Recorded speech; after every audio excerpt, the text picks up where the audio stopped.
5 October 2024 আমি discuss কৰিম this few topics from the Indian express, the Hindu আৰু Assam Tribune news paper. আমাৰ প্ৰথমটো টপিক হ'ল দ্য ভাইকম সত্যাগ্ৰহ। চ' 2024 হ'ল ভাইকম সত্যাগ্ৰহৰ 100 বছৰ হ'ল। 1924 চনৰ 30 মাৰ্চত ভাইকম সত্যাগ্ৰহ আৰম্ভ হৈছিলে আৰু সেই সময়ত the movement was for the temple entry.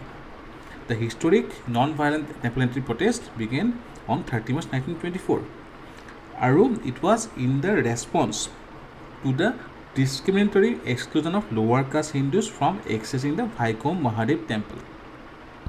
Vaikomor jitu Mahadev mondir asile, ei mondirtut jikhini lower caste means he homor তেওঁলোকৰ এগেইনষ্টত যিখিনি ডিছক্ৰিমিনেশ্যন বিহেভিয়াৰ কৰা হৈছিলে তাৰে এগেইনষ্টত এই মুভমেণ্টটো ওলোৱা হৈছিলে।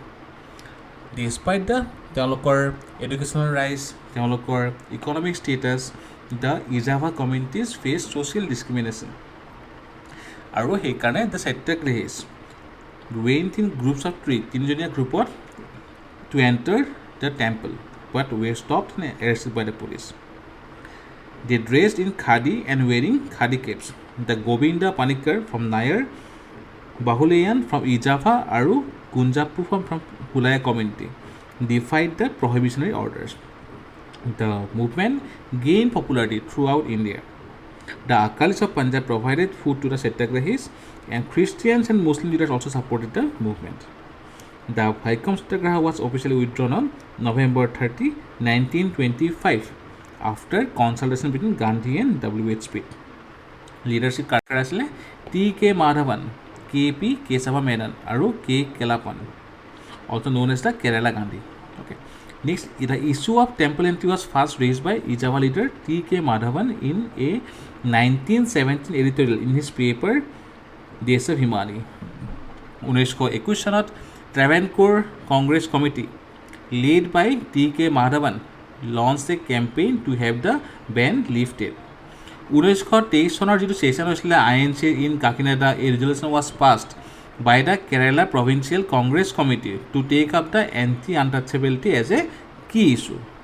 Later, George Joseph, a well-known independence activist in Kerala, took over leadership of Satyagraha in the absence of Kesava Menon. ইয়াৰ বাহিৰে very important for prelims, E.V.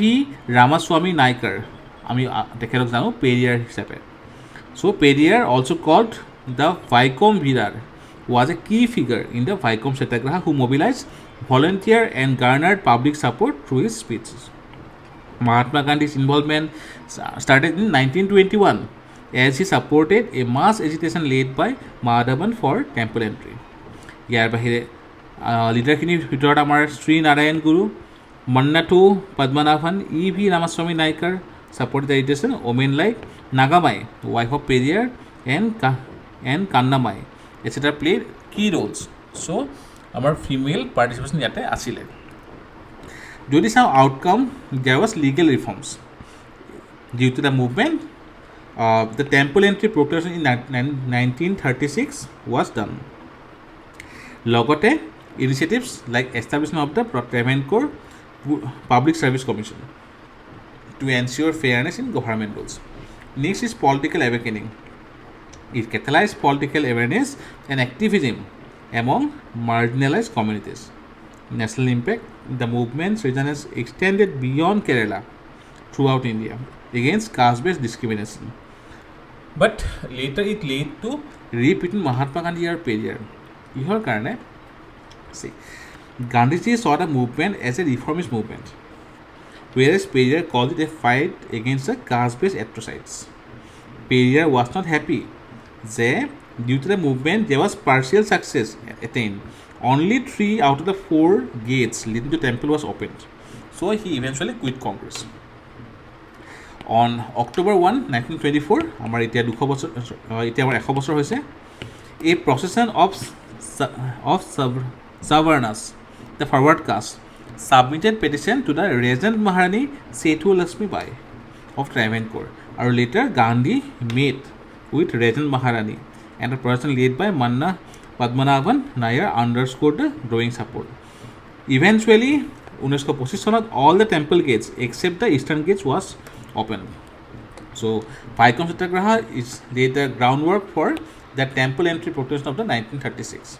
ইয়াৰ বাহিৰে যদি কম লোৱাৰ কাষ্ট মুভমেণ্ট 1873 ছাত্ৰীসাধু সমাজ বা জ্যোতিৰাও ফুলে 1916 চনৰ জাষ্টিছ পাৰ্টি মুভমেণ্ট বাই টি.এন. নায়াৰ পি. ত্যাগৰাজা শেট্টি আৰু CN. Mudaliar 1924 চনৰ ডিপ্ৰেছ ক্লাছেছ মুভমেণ্ট বাই বি.আৰ. আম্বেদকাৰ 1925 চনৰ ছেল্ফ ৰেছপেক্ট মুভমেণ্ট ই.ভি. ৰামেস্বামী নাইকাৰ এইখিনি ক্ষেত্ৰত আমি যদি চাওঁ যে আমাৰ যিখিনি 1800ৰ পিছৰ পৰা বা 1830ৰ যিখন আমাৰ এক্ট আছিলে ব্ৰিটিছৰ চেক্টৰ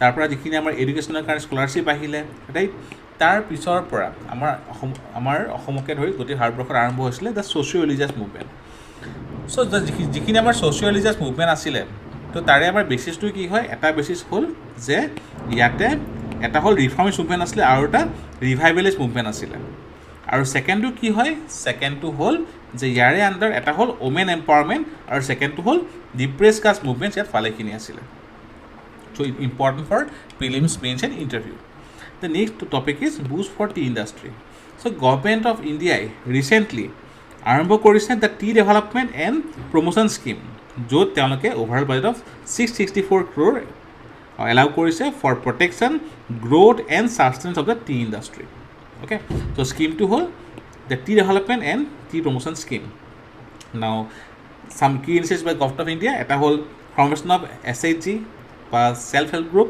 farmer producer organisation and FPC farmer producer companies to get accessibility to the market to get a better price next is capacity building and trading next is mechanisation assistance for better production mini tea factory establishment, price sharing formula on mobile app, education stipend, etc.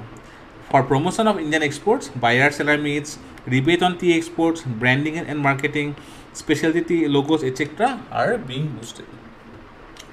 Yar bahire, certain actions need to be taken for tea industry, such as minimum benchmark pricing. So, tea gardens are smallholder tea growers. They collaborate koribo lage for a minimum benchmark prices so that they get a good compensation for the product e-commerce integration because যেহেতু globalise হৈছে আমাৰ ইন্টিগ্ৰেশ্যন আমাৰ আছে focus on premium teas palm oil as complementary crop যেহেতু tea কাৰণে shade লাগে we can use আ palm oil learning from the আদাৰ কাউণ্ট্ৰিজ যেনেকৈ কেনিয়াই এতিয়া ইণ্টিগ্ৰেট কৰিছে blockchain technology IoT drones etc. for tea production full auction system. The full auction system should be introduced for ensuring 100% of the bought tea is sold through public auction system. Currently, only 40% leaves are auction, affecting the price realization. Expanding export destinations are need for research. Now, due to climate change, there is excessive rainfall, so destroying the tea leaves. Drought occurred among destroys. Then frost damage, melting of glaciers, rock avalanches have impacted the tea production and quality. Logote due to climate change, pace attack amar lahe badhiche. So we need to take some sustainable solution. Take up some sustainable solution for the tea industry. Amar GS5 mains are kind of important. The next topic is co-district and governance. Since the ancient phase, Maurya Empire, Gupta Empire, medieval phase, Delhi Sultanate and Mughal Empire are colonial area. So our governance system has come a long way. আগৰ সময়ৰ অৰ্থশাস্ত্ৰত চাণক্যই describe কৰিছিলে the governance systems later Gupta had their hierarchical administration then Delhi sultanate was highly centralised okay আৰু colonial ইৰাত 1930 হে accession of the federal service commission government of India 1919 divided the Indian civil service into all India service আৰু central service আৰু লগতে Macaulay Islington and Lee commission modernise the public service commission later the government and the ungovernmented civil service existed. So these are certain reforms during the colonial area. Post independence under Article 312 institutionalization of the all India services. Jodi ko je amar co-district. So it will help in minimum government, maximum governance. Why? Because agore for example je Lakhimpur ekhon dangor district so ঢকুৱাখানাৰ যদি কিবা মানে গভৰ্ণমেণ্টৰ কাম থাকে ছাৰ্ভিচৰ তেনেহ'লে they need to count Lakhimpur which take around 2 to 4 hours but এতিয়া ঢকুৱাখানা যিহেতু ক' ডিষ্ট্ৰিক্ট ওচৰতে থাকিব তো সেইটো কাৰণে ঢকুৱাখানাৰ যিখিনি পপুলেশ্যন আছে they can access the government services okay at their doorstep next political administrative system in one way people's representative because কনষ্টিটুৱেঞ্চিত এটা কনষ্টিটুৱেঞ্চিত এখন ক' ডিষ্ট্ৰিক্ট হ'ব then on the other hand the ADC sub district তাৰ under আমাৰ one circle officer etcetera so ADC will get more time for local specific works and DC will be able to focus on developmental works one constituency one core district one cycle will bring in more coherence okay so our mains or kind of important interview kind of important hobo next Nijut Moina scheme so government launch korisile Nijut Moina scheme recently okay jot financial assistance dia hobo such as for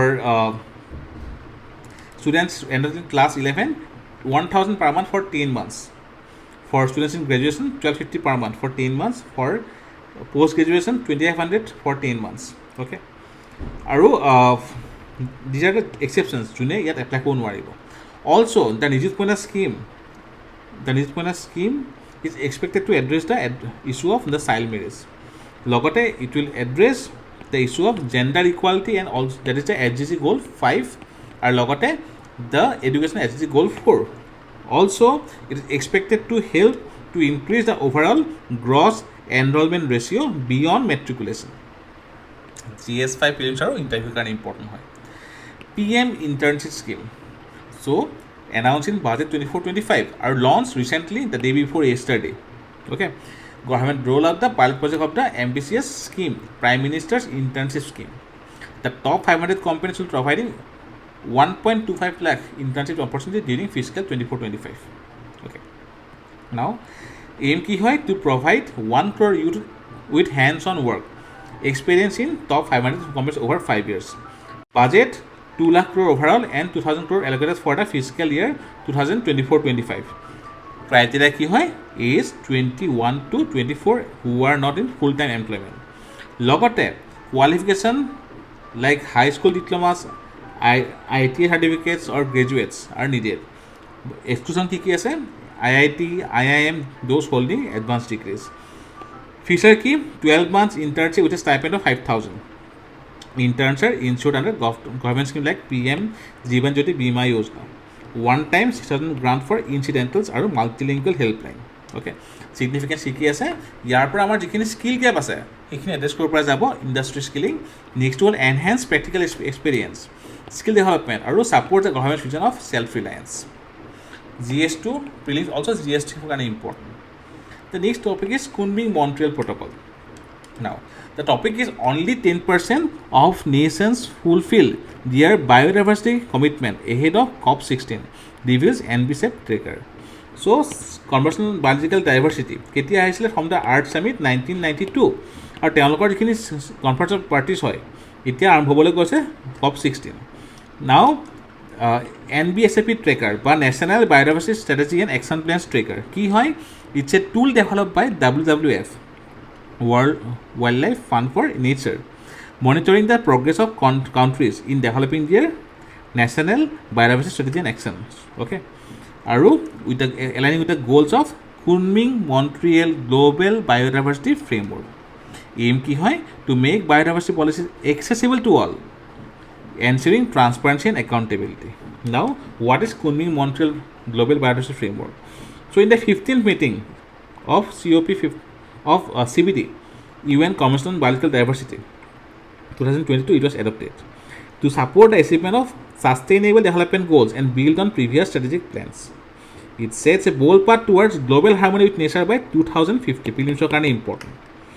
goals কি আছে consist of 23 targets and 4 global goals to preserve biodiversity for current and future generation prelims are kind of important mains are kind of important now GSP hall generalized system of preferences so first to হল যে previously আহি গৈছে এইটো question it has no relation with WTO it is under the aegis of UN Conference on Trade and Development it's a voluntary trade measure implemented by developed countries providing a advantageous and preferential tariff treatment towards the developing countries.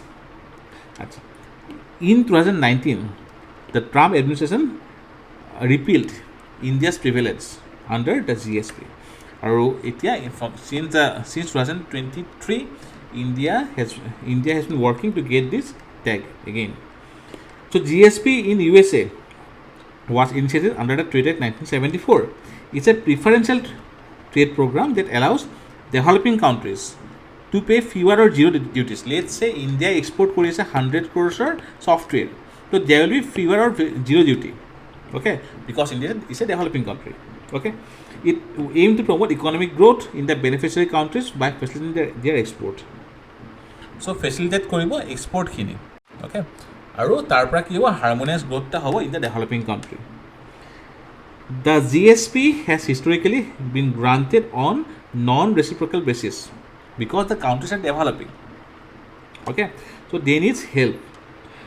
However, the US has linked GSP with market access and tariff reduction, deviating from its non-reciprocal nature. Objective of GSP: the primary objective of GSP is to provide development sector to less affluent countries by promoting their exports to developed nations, okay. Now prelims are kind of important ho pare aru India US relation kind of important ho pare. Next, for prosperity of farmers, the scheme for agriculture. যোৱাকালি আমি discuss কৰিছিলোঁ consolidation of the scheme, agriculture scheme, okay. Now the PM Kisan scheme, it's a central sector scheme, so 100% funding from Government of India. আৰু launch 2019. ইয়াত কি কৰা হয়, help procure various inputs to ensure proper crop health and appropriate yields, okay. Objective: provide the farmers with annual financial assistance of 6,000 rupees. প্ৰত্যেক 4 মাহত 2,000 টকাকৈ দিয়া হ'ব via DBT. Beneficiary: farmer families that hold cultivable land, small and marginal farmers. Entire responsibility of identification rests with state and UT.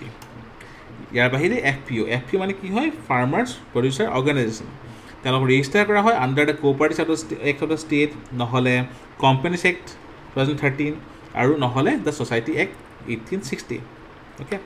They are established as a legal entity by primary producer, farmer, milk producer, fishermen, weavers, rural artisan, etc. আৰু recently government of ইণ্ডিয়াই ভালেখিনি scheme launch কৰে, যেনেকৈ এটা হ'ল SFSC, small farmers agri business consortium, then NABARD, National Bank for Agriculture and Rural Development, etc. Okay. The next topic is global skill gap, plugging the global skill gap. Some data: Indian Skills Report 2024, only 33% of Indian job seekers have employable skills. So government need to address this problem. Next to vocational training, only 2% of the Indian youth receive formal training. Jot certificate pe 96%. So these are some of the shortcomings which India need to address.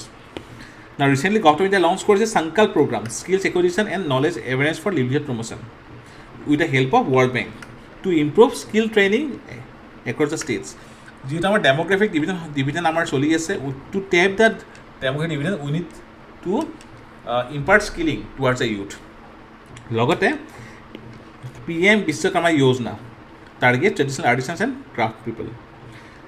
The India Employment Outlook 2030, a report by Observer Research Foundation, said that 24.3% of the incremental global workforce over the next decade will come from India, because the global market scenario, shrinking world working age population. So the global many countries are becoming old. By 2050, the working age population in these countries will have shrunk by more than 92 million. So this is the specter which India need to tap, okay. Aging population, elderly population will grow by over 100 million, okay, in the many high income countries. Working as individuals are essential for contributing to pension and healthcare system. Or in this aspect, the youth from India with proper skill can have their contribution. Our means are kind of important. Critical mineral supply chain. So Government of India with USA recently signed an agreement to cooperate on strengthening supply chains in the two countries for lithium, cobalt and other critical minerals. Government of India recently launched কৰিছে amendment to the Mines and Minerals Act 1957 আৰু কাবিল বা খনিজ বিদেশ India Limited to give impetus towards the critical mineral sector. Recently, China has curbed exports of the critical minerals such as gallium, germanium, which are useful for the semiconductor industry. India আৰু USA তেওঁলোকে start কৰিছে critical and emerging technologies dialogue, under which enhance cooperation on critical minerals and focus on supply chains of graphite, gallium and germanium, which will be very important because semiconductor device আজিকালি বা semiconductor chip আমাৰ ফেনৰ পৰা লাইটৰ পৰা মোবাইলৰ পৰা সকলো ডিভাইচ আমাক লাগেই so it's a kind of আমাৰ self sustainability আৰু security. Recently India also joined Mineral Security Finance Network. It's an initiative emerging from Mineral Security Partnership established by USA in 2022 to promote cooperation, information exchange and co-financing among the countries. Okay, so critical minerals are important for বহুত বেছি important হয় যদি আপোনাক মন কৰিছে in the last few days there are many articles on critical minerals. The next topic is e-commerce in Assam. Government of Assam sign কৰিছিলে MOU with Flipkart in the last year, okay, to provide job opportunities to the youth of the state. আৰু ইয়াৰ কাৰণে collaboration aims to develop MSME in the state by providing more comprehensive access to help them successfully commercialize their products. Also, as per agreement between Assam Skill Development Mission and Flipkart, the Flipkart will train, certify and create a pool of e-commerce supply chain talent under the Flipkart Supply Chain Operation Academy. আৰু ইয়াৰ পৰা আমাৰ job opportunity বাঢ়িব আৰু স্কিলিঙো হ'ব. Also, the e-commerce giant Amazon recently announced double-digit growth in Guwahati and also in Assam. The demand for home decor rose by 30% in Guwahati, 35% in Assam. Large furniture demand surged by 50%. Additionally, 30% increase in demand for kitchen essentials. So e-commerce আমাৰ ইয়াতে business opportunity বহুতখিনি আছে. So definitely government should take up training the youth for this sector. Next topic is Hollongapar Wildlife Sanctuary. ক'ত আছে? যোৰহাটত আছে. 1997 declare কৰা হৈছিলে ৱাইল্ড লাইফ চেঞ্চুৰী. চ' ইয়াত হুলকিবন পোৱা যায়, আমি আগতেও পঢ়িছোঁ. ৰিভাৰ কি আছে ইয়াতে? The Bhogdoi river. আৰু ফ্ল'ৰা ইয়াত কি আছে? হলং ট্ৰিজ, নাহৰ ট্ৰিজ. আৰু ফনা এটা হ'ল Bengal slow' lorises, the only nocturnal. আৰু নেক্সটটো হ'ল দ্য হুলক গিবনছ. অ'কে, আচ্ছা, ইম্পৰ্টেণ্ট হ'ব আমাৰ ইয়াৰ ওচৰত this is the Hollongapar gibbon wildlife sanctuary. River আছে the Bhogdoi river, this the Bhogdoi river. Second thing important for prelims, the Dhodor Rally. This is the Dhodor Rally. Here, Saturday pass হৈ গৈছে. Prelims কাৰণে important হ'ব পাৰে. World Teacher Day 2024. কোনদিনা হয়? 5th October. এই বছৰৰ থিমটো কি হয়? Valuing Teachers' Voices towards a new social contract. What is the new social contract? It has certain key elements. এটা হ'ল mutual responsibility. Recognizing that quality education is shared responsibility between educators, policymakers and society. Teacher autonomy for to innovate and adapt their teaching method, professional dignity and resource allocation. And the history of World Teachers Day dates back to 1936, যেতিয়া UNESCO and ILO organized a conference in Paris. Okay, our prelims are important. The last topic is Prelims Factual. 𝐤𝐲 𝐃𝐚𝐢𝐥𝐲 scheme launched under Amrut 2.0. আৰু ইয়াত কি কৰা হ'ব? যিখিনি চিৱেজ water আছে সেইখিনি treatment কৰা হ'ব efficiently, ensuring recyclable good quality treated water. নেক্সটটো হ'ল India launched BharatGen project for generative AI in local languages.